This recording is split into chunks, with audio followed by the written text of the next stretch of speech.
subject that has been of significant importance in my life over the last 30, 40 years, and also hopefully of significance to our society and its implications for improvement of transportation in this country and eventually the world. My research is mostly about inertial propulsion that I'm talking about today, because it is the field that I've enjoyed some success.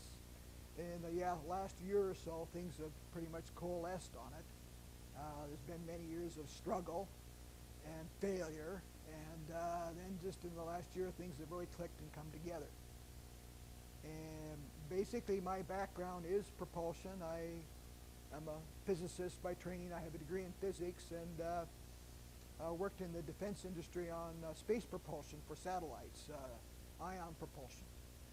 And so that's where I come from, about 20 years of experience in Fortune 500 companies. Then when I turned 55 years old a few years ago, I said, well, it's time to play around and do my own thing. So on a small pension check, I've been working on this for the last 2 years and trying to, as they say, close the loop on things. So what I want to do is kind of walk you through it in the few minutes that we have and give you some historical background information on it.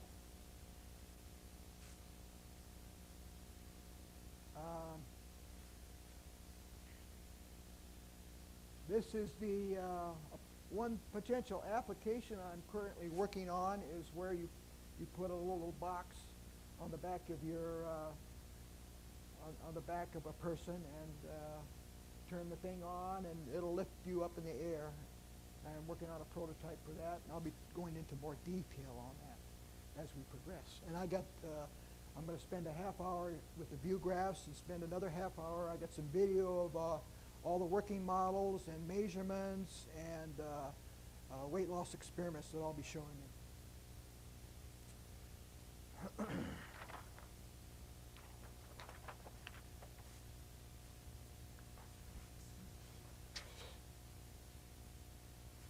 See that all right? A trade study on anti-gravity technologies. There are a lot of things that have been floating around over the years in the field of anti-gravity. And what I decided to do was not really look at theories. There's a lot of theories floating around. What I did was look strictly at experiments. Individuals of whatever their background was, if they said they did experiment, then I put that on my list. I came up with a list of 66 individuals that have done anti-gravity experiments in which they've seen a weight loss of some kind, or built a craft that just took off up into the air, and it could have been a 1% weight loss, whatever it was on my list. And I went ahead and ranked each one according to their credibility. And in my newsletter, my anti-gravity newsletter, I think it's I can't remember exactly what issue it was. It's a couple years ago.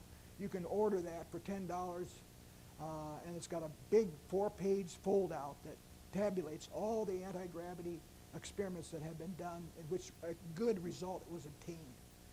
Out of that list, I've identified 7 different classifications of anti-gravity. I grouped them according to their engineering approach. They're mechanical, acoustical, static charge, AC, RF, magnetic, solid state, nuclear, and biological. There are a whole bunch of anti-gravity devices in each one of those 7 classifications that appear to work. As a result of my trade study, I decided that the most fruitful and the most close to commercialization, that is ready to put into commercialization if investors were willing to put up the money, were the mechanical systems. This involves gyroscopes, gyroscopic devices, as well as systems involving rotating unbalanced masses.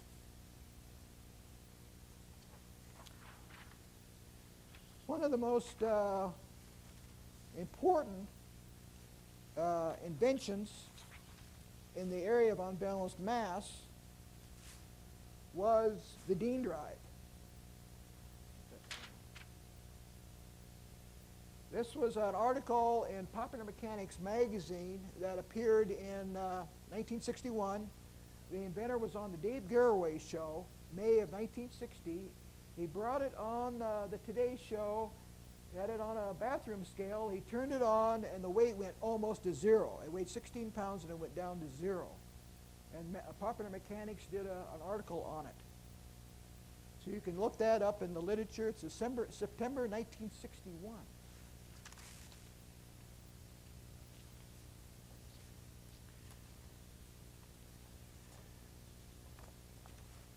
His name was Norman L. Dean, and this is a picture of him in his laboratory in Washington, D.C. This is a 6-unit model, 6 mechanical oscillators that are lined up in a vertical mode. There's a metal tape going through the middle of it, and he has electromagnetic clutches that are pulsed on each one of these oscillators to give an upward force. It's called clipping. He's clipping the force off of a rotating unbalanced mass. It's the centrifugal force. He only clips it for like 60 degrees. And that force, at that instant of time, the milliseconds in which that force exists, is a purely unidirectional or unbalanced force. There is no reaction force at that instant of time. And it's critically important in the system that you pick the right time. The timing is, precision timing is very essential.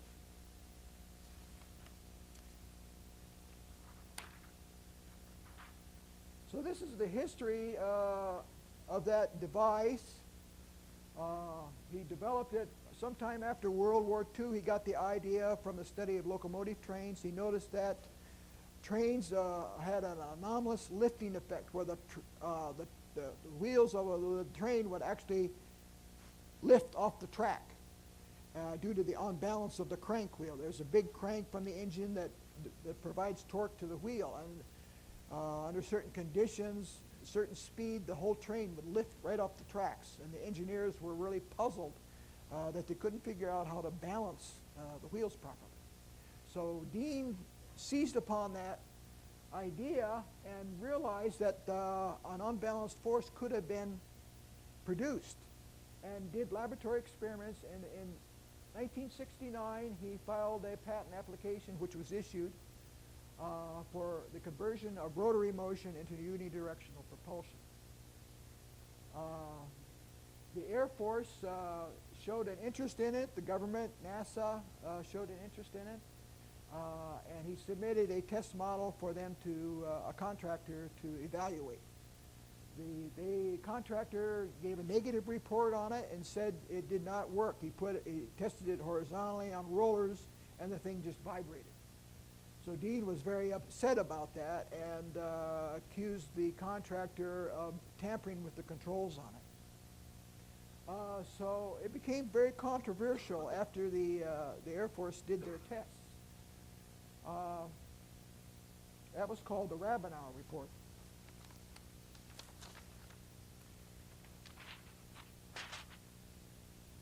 Basically, Dean's theory of operation is that you have a mechanical oscillator with unbalanced rotors that are spinning around. You drive these rotors at constant angular velocity with a motor and a flywheel. That is a critical condition for getting the effect. Use a mass fraction of 0.5. In other words, the mass of the rotors and the carriages are approximately equal. When you do this, the oscillator exhibits something called phasing. Now, the phasing comes from electrical engineering. If some of you know about electrical engineering, you have to learn something about phasers. Phasers is a vector method of determining the phase angle between current and voltage, whether it leads or lags, and that depends on, is it a capacitive circuit, a reactive circuit, or a resistive circuit. That's called phasers.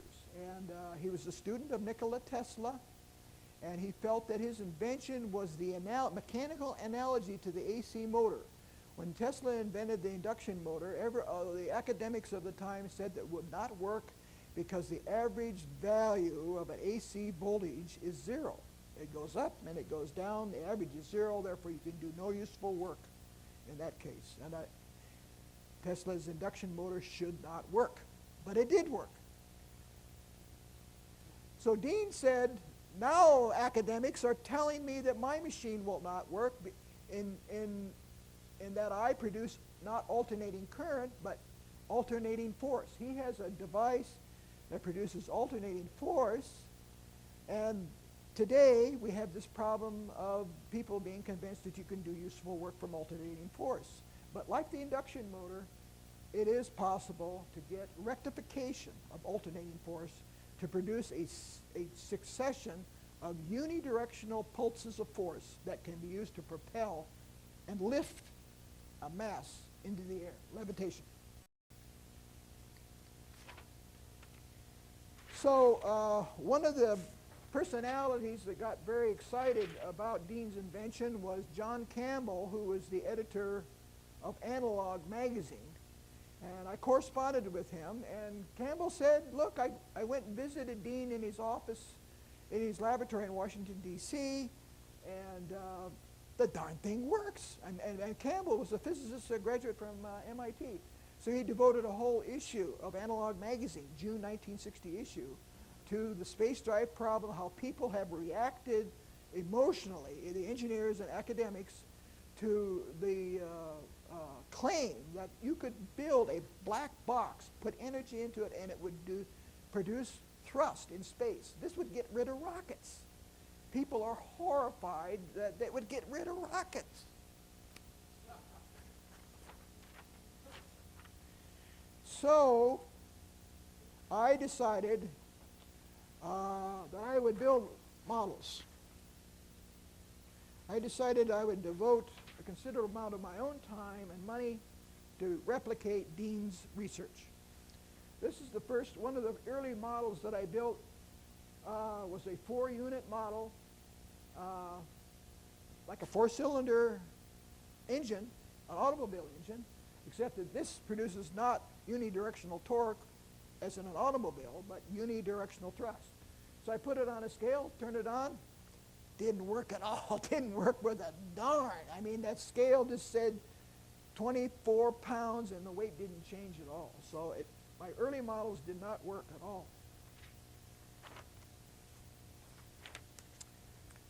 Let's see if I can find on my charts. Oh, I'm not, it gets better. Now, it turns out that the device, 10 years later, when I got smarter, that the thing is very complicated. We're not talking about a simple rocket engine. These are some of the parameters that affect whether the thing works properly or not. This is a list of 12 items. The mass of the rotor, the speed of rotation, the orientation of the device with respect to the gravitational field. I found out that if you test it horizontally, it just vibrates, but when you tip it upright, parallel to the gravitational field, where the weight is impressed upon the oscillator, it works beautiful. It just jumps up off the ground. So the orientation with gravity is very critically important. The mass of the load, how heavy the load is, determines the efficiency of the system. If your load is too light, it is very poor in terms of the efficiency of conversion of rotational energy into thrust or lift work against weight. The duration of the thrust, the capacity of the clutch to transmit the forces from the oscillator, the mass fraction of the oscillator, the clocking of the cycle of thrust. In other words, do you clock it when the rotor's down or you thrust when the rotor is up? The torque curve of the motor, the rigidity of the whole system. The system has to be rigid. If you have a soft system, aluminum and plastic, that will absorb the energy instead of producing thrust. And finally, the number of oscillators.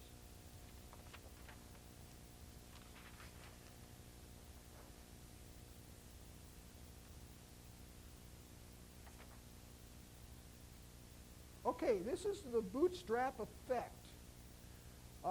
We looked at the physics of how the operates. And according to classical physics, momentum has to be conserved in the system. In other words, if you have a rotor that's spinning around, it's oscillating vertically up and down, which is this dot in the middle. If the mass moves down, of the axle or carriage moves down, the rotor has to move up. In other words, the phase angle between action and reaction is always 180 degrees. They're 180 degrees apart. They move oppositely. When I went ahead and built the rotor, I found out that I was not getting that Newton's third law phasing condition, the 180 degrees. I was getting a non-Newtonian phase angle where both the masses for 45 degrees were moving in the same direction. In other words, the carriage and the rotor, which are supposed to be moving oppositely, were in fact moving in the same direction in unison for 45 degrees. And that turns out to be the reason why Dean's device worked. And you had to figure out how to create this condition. And this is orbit. This orbit is an unstable orbit. It requires power and torque input to achieve it. If you fail to design the right kind of drive system, this orbit will collapse to a Newtonian configuration where action and reaction are canceling out. Let's see. Have I used up half my time yet? I think I got a few more minutes. Now, one of the experiments that I did very recently this year, which I call the critical test, and I'll show you a half-hour video. You'll see what the hardware is and the measurements and various experiments that I've done to prove that the thing is producing net lift. What I did was I took my design and I put a transducer, a tension compression transducer in the system, such that on the top part of the transducer I put what I call a T-bar. The one end of the T-bar was hooked to the lift tape that goes through the oscillator. And there's a clutch. There's an electromagnetic clutch that is activated for the 60 degrees. The 60 degrees of rotation. That clutch couples the oscillator to the load through the transducer to get your lifting force. And you'll see a pulse, a strong pulse on the oscilloscope. I'll show you the oscilloscope trace. And then there's a spring mechanism that exerts at the right time a pushing force on the carriage of the oscillator that keeps the oscillator centered for each cycle. And that is where your recoil is supposed to occur. In other words, after you get a thrust, this rotor has downward momentum, and that downward momentum acts on this spring and exerts a downward force on the other end of the T-beam. So that's your recoil force. So this transducer measurement allows you to look at the action, lift force, and the reaction recoil in the same measurement. And indeed, when you do the experiment with a properly designed system, you see a very teeny amount of recoil. Maybe it's a few pounds. In this case here, it was 40 pounds maximum thrust up and a couple pounds of recoil downward. And the thing just jumps right off the floor when that pulse comes up. It just lifts the whole machine in the air. So I want to, of course, I really need to have a workshop. Sometime in the future I'll have a workshop and bring the models, and then we can go into all the details of how this thing works. What I want to do now is hit you with the video, and we'll see it in operation.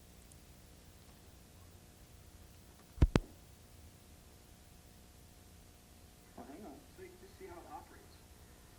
This is just the bathroom scale, a typical bathroom scale. It weighs about 24 pounds sitting on the bath scale. And we're bringing the speed up. It's set for vertical thrust. And we're looking at the weight reading on the scale to see if we see a change.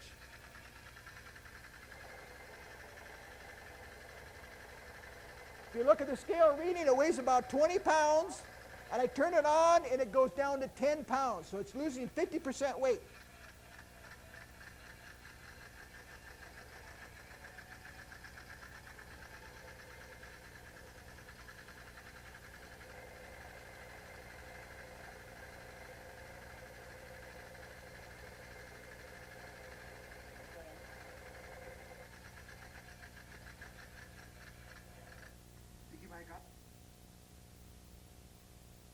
Now this model uses just a high-speed motor, like a vacuum cleaner motor, and it goes into a spline shaft and a worm drive. I'm reducing the speed by a factor of 12. Further document Jim Cox's bootstrap lifter, the 50% weight reduction that we saw at the conference. This was the anti-gravity conference. I demonstrated a couple years ago. I had my own conference up in Reno on anti-gravity. Sitting on a scale, and in the lower left-hand corner in the shadows. There's a Variac speed control system down here where I control the voltage to it. There's the Variac. I control the speed, the RPM. One thing you don't want to do is plug it in 110 volts all at once. It'll destroy the machine. Let's see where there's the electrical cord from the Variac. Can you hear the TV set okay? And I'm going to just take a walk around this thing just to indicate that there's no strings or wires attached. Okay. You can get some data. Weighs 24 pounds. Yeah. Powered by 1/3 horsepower, 50,000 RPM universal motor. Okay. Can get ready to turn it on. Now I'm just going to sit above this thing so you can see around the whole edges. Nobody will be touching it.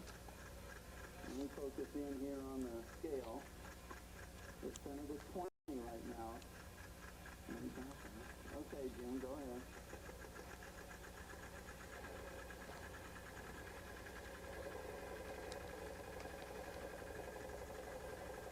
See the scale read, 20 pounds down to 10 pounds.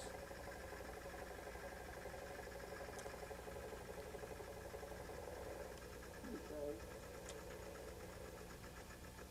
And back up again. Let me show you.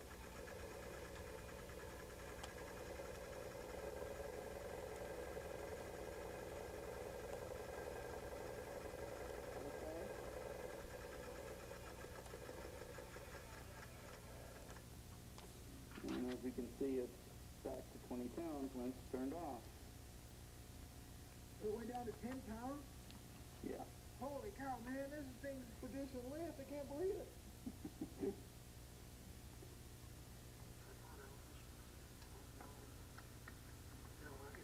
Now this goes into a little bit more detail about how the controls work on it.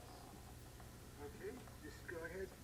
Now, are we on the air? Yeah, we're running. Let me go ahead and just talk for a few minutes about this model, which I built in my 6 foot by 6 foot apartment in Reno. This is the what we call the actuator system. We have 2 counter-rotating masses. We have a clutch system. That clutch is a copper tape that goes through the center of the oscillator. This is your actuation cam right here. Let me focus on it. Excuse me. This is the actuation follower device. When I click this, I got the cam. I'll rotate the cam out of the way. There's the cam. That's the release cam. It's this orange plastic. So the thing's oscillating up and down.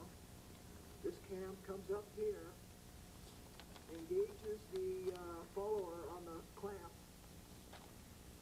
and when the follower is at the maximum radius, the clutch, the carriage is locked to the load. The whole thing weighs 24 pounds, got about 12 pounds of bricks on the bottom. This is the load. What's the total weight of the rotating mass?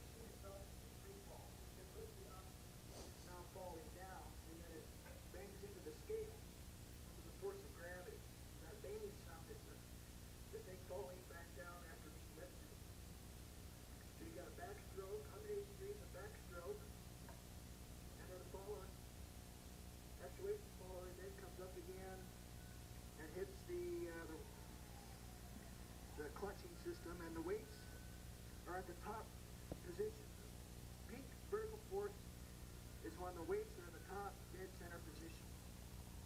You have your clutching and so on and so forth. So that's basically how it operates. Let me run it slowly.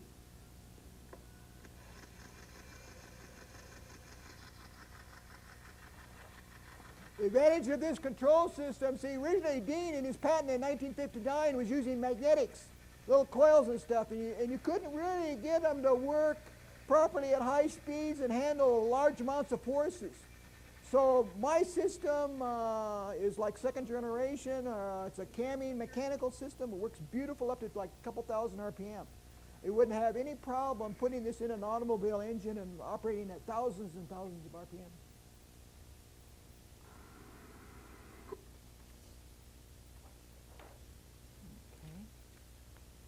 We'll go back and I'll show you some more video in a second. I just wanted to go back and just kind of give you a little bit of a picture here as to the schematic of how the thing operated. Darn view-graph fell on the floor and I wondered where it went. This is the original patent configuration. And basically you have your two rotors, two unbalanced rotors that rotate in counterclockwise directions in unison, and then you have wheels to reduce the friction inside of a frame, so it's sliding back and forth, and then you have a magnetic clutch, which is an old solenoid located on the carriage. The carriage is the frame that holds the rotors together, and that clutch is triggered by a commutator system. It chops the voltage up by a commutator that's placed on the axle of the eccentric rotor. So that's how he gets his timing, his voltage timing from the commutator to clutch just at the right moment. But it's even more complicated than that because he's got solenoids that keep the thing positioned. He has to pulse these solenoids at the right time to maintain the position of the carriage in the frame. So he's got his original design was pretty complicated. Okay, let's see some more video. Possible for a person to lift himself by pulling on his bootstrap. In my case, I'm just hanging on my belt. So if I was to pull on my belt, obviously the force lifting upward would be reacted upon by my hand moving downward. So the net forces would be zero. So there's no effect. That's where the same bootstrap lifter comes from. Because you cannot alter the state of motion through center of gravity by interaction of your own parts. Okay, now this is one of the We're running. Okay, let me just take a quick peek, see how... one of the oscillators I was studying, this phasing phenomena I was talking about, where you have to get the right phase angle in the rotor. This is different oscillators that I've studied, and I found I even got stronger effects by using other designs. What we're doing is a test of the... I'll just run this at fast forward because I just want to give you a quick idea of what the oscillator tests look like.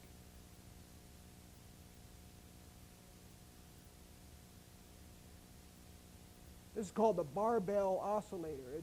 It actually has gyroscopic effects. The barbell acts as a gyroscope. It's on a miter gear system. We have a fixed miter gear and an orbiting miter gear with the barbell.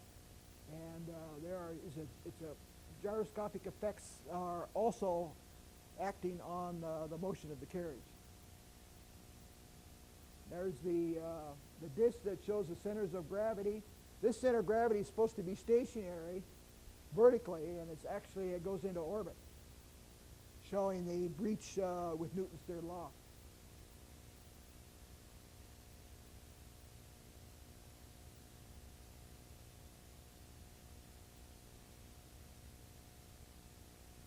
This is another oscillator that I investigated. This is called the Planetary Oscillator.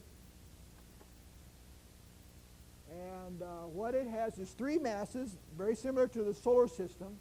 You have a sun gear, which is fixed, and you have a planet gear, which is rotating about the sun gear, and on the planet gear you have a satellite rotor which rotates about the planet. It's like the moon, earth, sun system. And I'm getting very strong effects using this configuration. This is the configuration I've filed in my patent application. I have filed a patent on this, and I'm hopeful that the government will be very nice to me. But I could be wrong. I could be wrong. It turns out that there are a lot of inertial propulsion patents out there. Worldwide, there's like 300.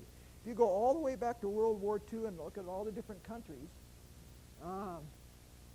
there's about 300 of them. So there's a lot of prior art in this field. Okay, I'm showing a very important test here.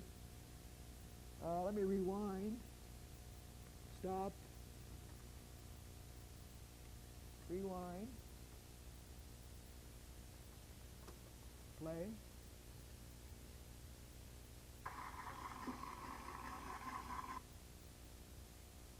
If I can get back there, there's an experiment that I just did here. I think it was before this, or was it after this?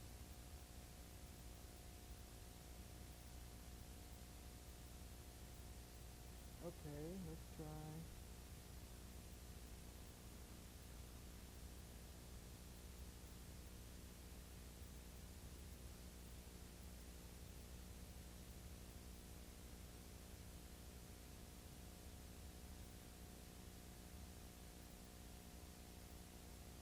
Here I'm doing it with the stroboscope to try to analyze the motion a little bit better under the light of a stroboscope. This is the Planetary Oscillator. Okay, here we go. If I can find the stop button. Okay, now we want to play this. Okay, this is here. I got it on a digital scale, a strain gauge scale. It's hanging over here, and I have the scope looking at the pulse of thrust on the scope. You can see the scale is saying 11 pounds, 8 ounces. That's how much the machine weighs. And here's the pulse. It's about a 30, 40 pound pulse. Look what happened to the weight. The weight's down to 2 pounds. 2 pounds, 3 pounds. So I'm doing two measurements. I'm doing a strain gauge using a fish scale, electronic fish scale, and showing the weight loss and the thrust pulse, the rise of the thrust pulse at the same time as I increase the speed.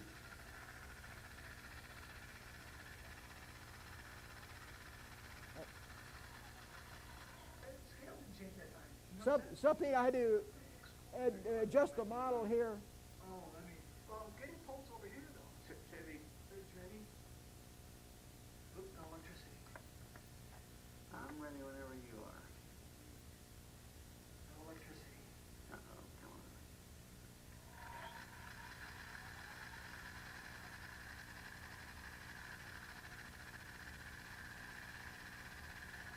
Oh, something broke loose. This is the reset mechanism. You saw a vibration there for a while. That's the reset mechanism broke loose. That's the device that keeps the carriage centered. So I fixed it, and then we're going to do another test, and we got a real good run. Okay, 11. Go. On the video? Go. To 11 pounds.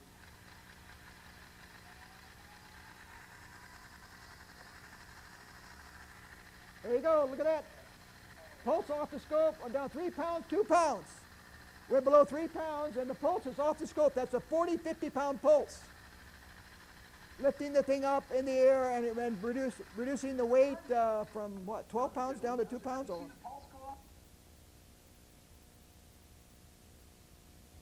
let's see what I got. Okay, that's more planetary. Okay, what I want to talk about a little bit is the applications of the system.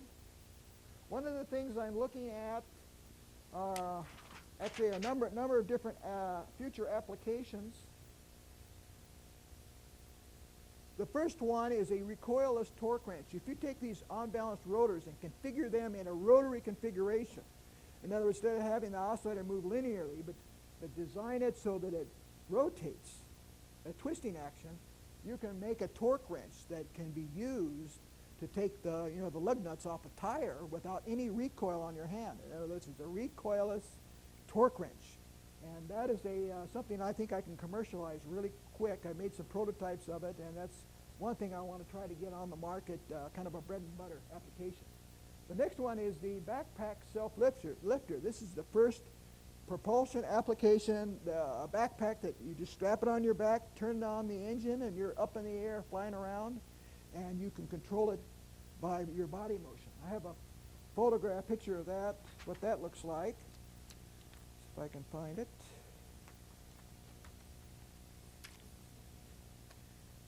Here it is, right here. So this is the backpack self-lifter, and just to give you some parameters on how this might work, it's going to use a 6 horsepower chainsaw engine, which you can buy at any tool supply house. The thing produces 40-50 pounds of lift per horsepower. So a 6 horsepower chainsaw will produce around 300 pounds of lift. So a 200-pound man, this will get him in the air with a 6 horsepower chainsaw. Incidentally, if anybody has any questions right now, I'm kind of get into the question stage. This is being built right now. I'm building the, I don't know if I should use the word prototype. It's kind of pre-prototype. It's an engineering test unit. What I'm using is a skill saw motor, 2.5 skill saw motor, which you can buy at Home Depot. And I'm using an electric motor. This has basically been built, and there's a few things I have to do on the control system. I think by the end of August, I'll be running tests on this to see what the thrust is at low horsepower. I'm only going to get about 100 pounds of lift, but I'm going to strap it on my back and stand on the bath scale, turn the electric motor on, work the speed up, and see if I can feel the 100 pounds of lifting force. In other words, I actually want to feel this thing, feel that lifting force. And then I'll look down on the bathroom scale. Normally I weigh about 200 pounds, actually 190. So I should go down to 90 pounds. When I get that skill saw maxed out on the RPM, 400 or 500 RPM, I should weigh about 90 pounds on the bath scale. So and you'll be able to feel the thing lifting you up. So that's the preliminary testing, and then if that's successful, then we switch over to the chainsaw. And the chainsaw, I got to go up to 1,000 RPM to get the full lift, the 400 pounds. I don't know, I may have to get some volunteers to do that. It may not be me that does it. I have a little one-bedroom apartment up there in Reno, and I don't know if the landlord, I already got kicked out of the motel. I was in a motel room for a couple of years doing this research, and everybody started complaining about, because I did my testing at 1 o'clock in the morning. They said they thought there was an earthquake or something going on, and so finally the landlord said, "You got to go." But this will have, I think once you get up in the air in this thing, you'll be able to cruise along and control your lateral motion, your velocity, and hovering just by bending your back. And I think on a gallon of fuel, you'll be able to go about 60 miles an hour and have a range up to 120 miles. You should be able to spin around up there for a couple hours before you run out of gas.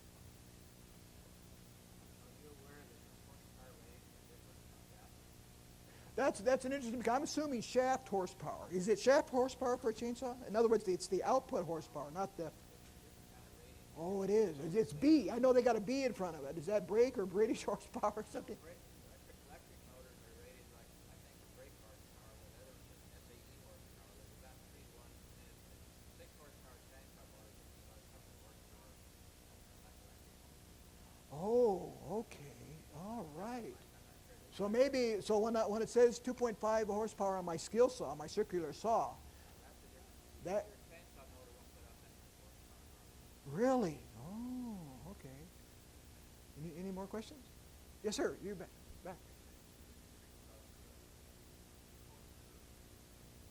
Yes, I have a chart on that.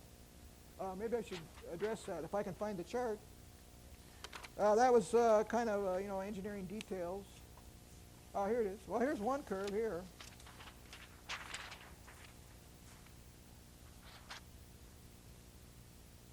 This is typically what happens on the thrust curve. If you measure the thrust, like on the bath scale, as you advance the RPM, the thrust doesn't begin until you get up to a threshold speed. You got to get up to like 300 RPM. Nothing happens below 300 RPM.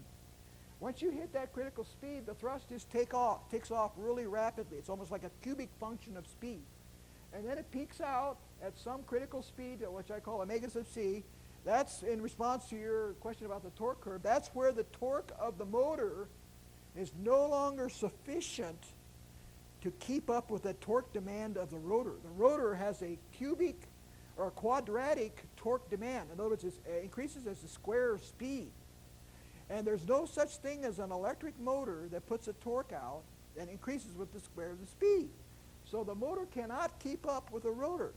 So what happens at that point is the thrust starts falling off. Any additional speed that you apply to it, you're on the weak end of the torque curve, especially a universal motor like a hand drill. That torque curve decreases as you go higher in speed. It's like exponentially or linearly dropping torque curve as you higher speed you go. So at the high speed end of that motor, you've lost all your thrust. And so that is one of the frustrating problems I have in my research, is the non-existence of an engine or motor that has a quadratically increasing torque output. Those motors do not exist. Okay, let me show you some more video, if I can get lucky and find it.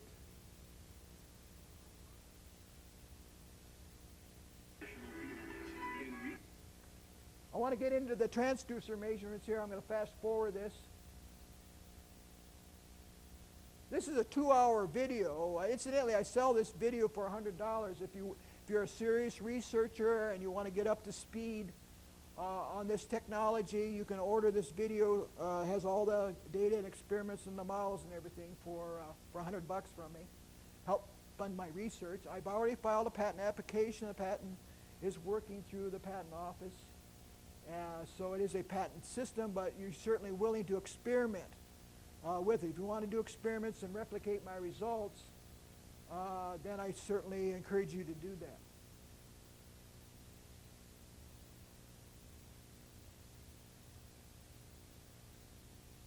This is under the light of the stroboscope, looking at the planetary oscillator to figure out the phase relationship among the three masses. There's three masses, so that's called the three-body problem. It's a classical problem in physics, is how do you determine the motion of three masses interacting with one another. It's very hard to do it and get exact solution.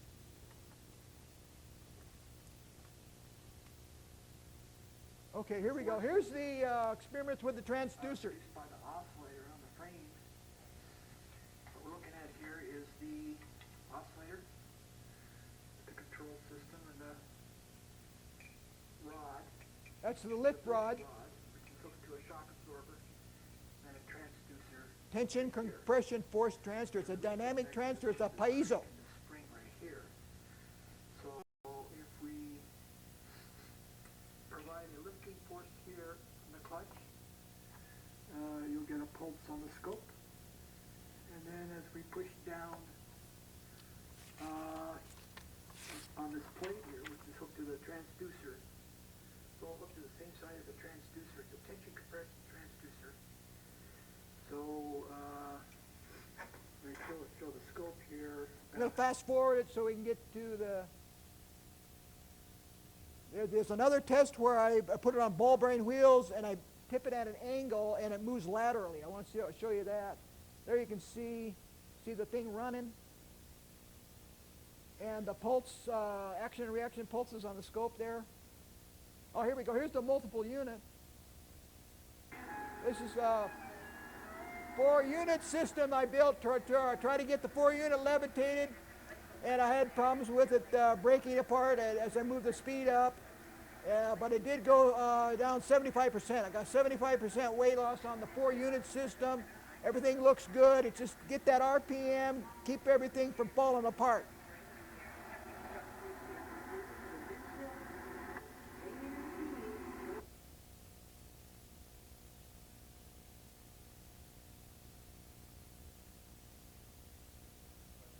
Yeah, go ahead.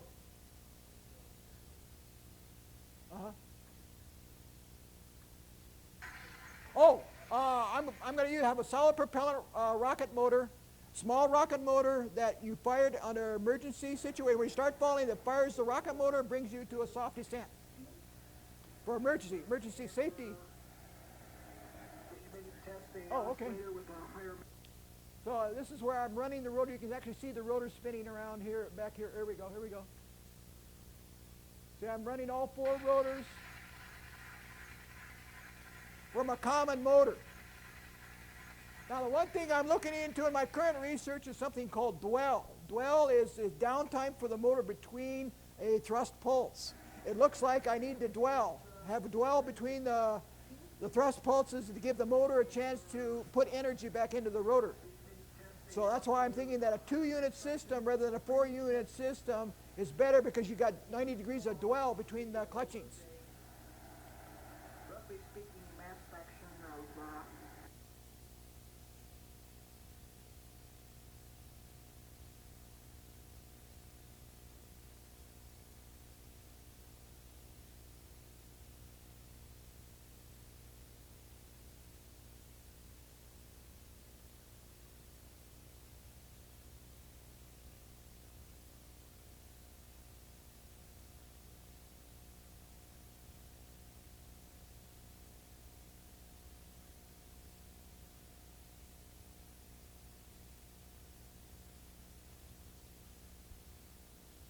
Okay, here it is, here it is.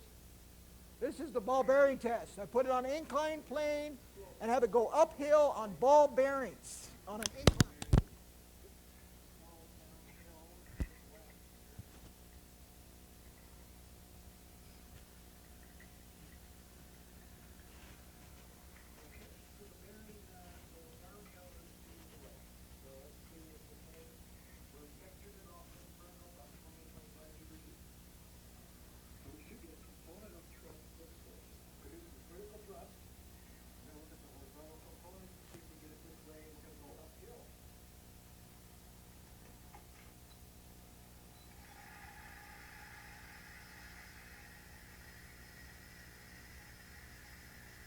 Levitating, lifting off the table, and moving horizontally. You're getting a component of force horizontally by tipping at an angle. pulling on the wires to move the wire.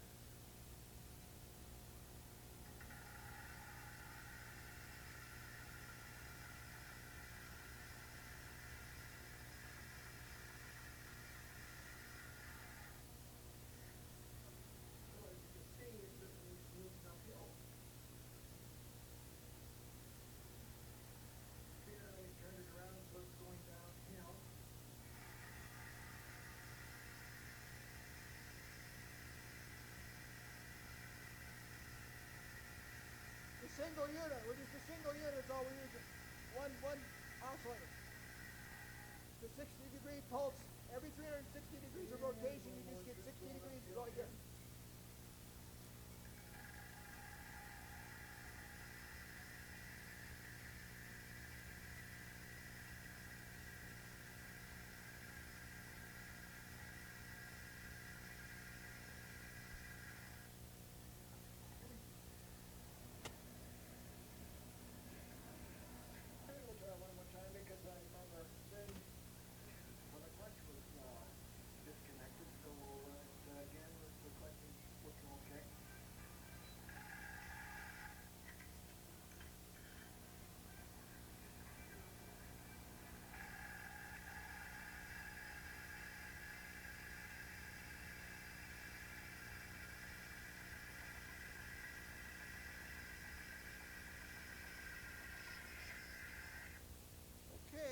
Just to wrap things up,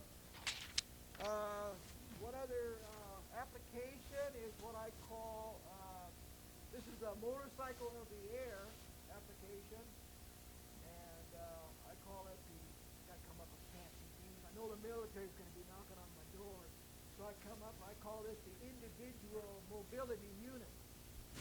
And you're sitting in a chair. Basically, you take a chair, you put an engine underneath your chair, run a chain drive up to the propulsion unit, the inertial unit, which is on a pivot or gimbal. The whole thing is above your center of gravity, above where your head is, the center of the thrust. So when the thing lifts off, it's very stable. It's stable platform once it's off the ground because it's pulling you up. But this is gimbal mounted, and you have an arm come out to your joystick, and by moving you can throttle the chainsaw engine to control the gear thrust, and then you got the arm there to vector, move the thing at different angles. So you can sit down there, and I got little headlights here, a tail light here, I got my Nevada license plate, gas tank. So you're up in the air cruising around with just a regular gasoline engine you could buy at any local lawnmower shop. Now, what about the future? Let's just really go wild with this.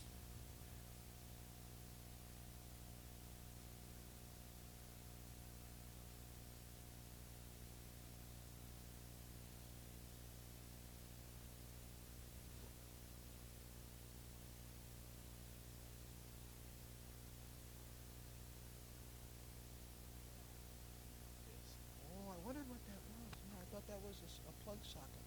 Yeah, you probably plug a lot of things in, but in this case, the microphone does not function too well. All right. Okay, that means I got to go back and redo the last 15 minutes. Now, eventually, what we want to do, of course, the ultimate dream. This is 5-10 years down in the future. Once this gets accepted, you know, if we can get it accepted by the engineers, by the academics, get everybody to give their stamp of approval. We're talking about a whole new mode of transportation where a family in the future, like the Jensens. Remember there used to be a cartoon many years ago called the Jensens. This is it. In your garage you will have a flying saucer. Cold fusion power, where it's up to Hal Fox to give us the motor. But I got the propulsion. In fact, Hal Fox and I, we might pull this off. I'm going to give you guys a 2-passenger or 4-passenger flying saucer, and you'll be able to go almost anywhere on the planet. And incidentally, this thing is not limited to the atmosphere. If you got a little scuba tank in there to get your oxygen, you can go above the atmosphere because all it needs is gravity. This thing operates off of gravity, and gravity goes beyond the atmosphere. You can go way out into space as long as you got air to breathe in your saucer. And we are a civilization that is now interplanetary. We become an interplanetary civilization. And remember when they talked about the conquest of space 20, 30 years ago? Nobody talks about conquest of space anymore because we're stuck with this rocket. This is conquest of space. We will be able to go to Mars. Imagine the Mars mission using this technology. We can get to Mars in a few days by accelerating at 1G. So that's all I have to say. Thank you very much.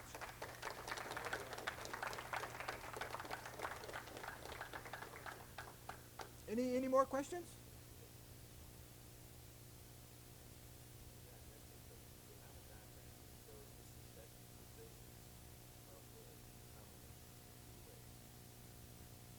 In the Planetary Oscillator? It's in my patent application. I have it in my patent application. I didn't bring that with me.